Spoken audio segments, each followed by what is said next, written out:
बिहार में सत्तारूढ़ एनडीए के घटक दल जीतन राम मांझी अक्सर अपने बयानों से को लेकर के सुर्खियों में रहते हैं।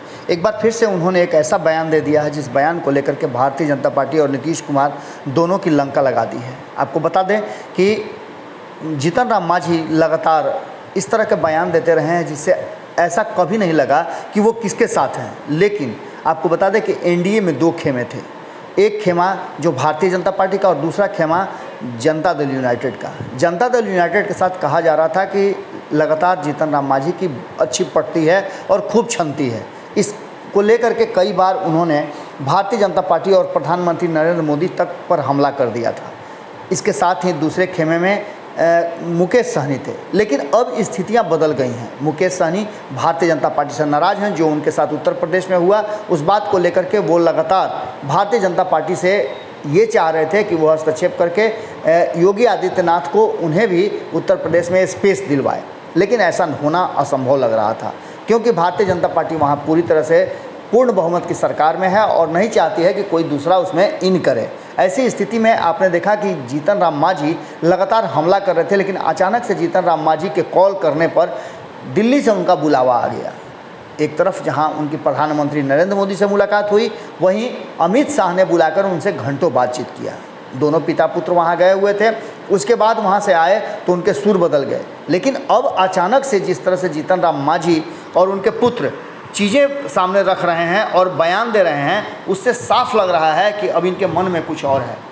बिहार में हिंदुस्तानी आवाम मोर्चा के प्रधान महासचिव और नीतीश सरकार में मंत्री डॉक्टर संतोष कुमार सुमन ने साफ तौर पे अपनी पार्टी के मीटिंग में इस बात को कहा कि उनकी पार्टी के विधायक अधिक होंगे और उनकी सरकार बनाएंगे, तभी सही मायने में गरीबों का भला हो पाएगा। संतोष मांझी ने कहा कि 4 विधायक और 1 विधान पार्षद के साथ उनकी पार्टी सरकार में सहयोगी दल के तौर पर है और ऐसी स्थिति में वो अपनी बातें नहीं रख पा रहे हैं। उन्होंने साफ तौर पे कहा और इससे पहले भी कह चुके हैं कि एनडीए के अंदर में कोऑर्डिनेशन कमेटी नहीं है।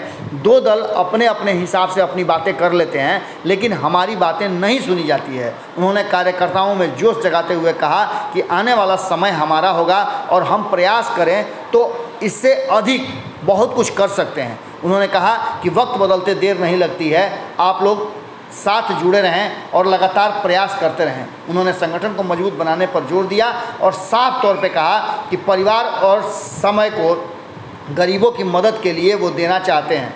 उन्होंने साफ तौर पे कहा कि अब वो वक्त आ गया है जब गरीब और हाशिए पर खड़े लोग आगे बढ़ कर के एक दूसरे का सहयोग करें।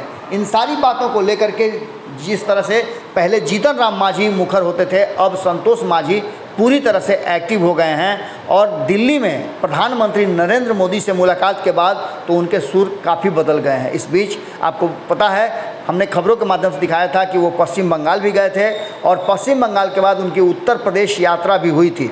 अब उत्तर प्रदेश की तैयारियां तो हो ही रही है। इस बीच में बिहार में जो कहा जा रहा है कि गठबंधन जो G23 का बन रहा है, उस गठबंधन में कौन कौन शामिल होगा, क्या जीतन राम मांझी भी उस गठबंधन में शामिल होंगे?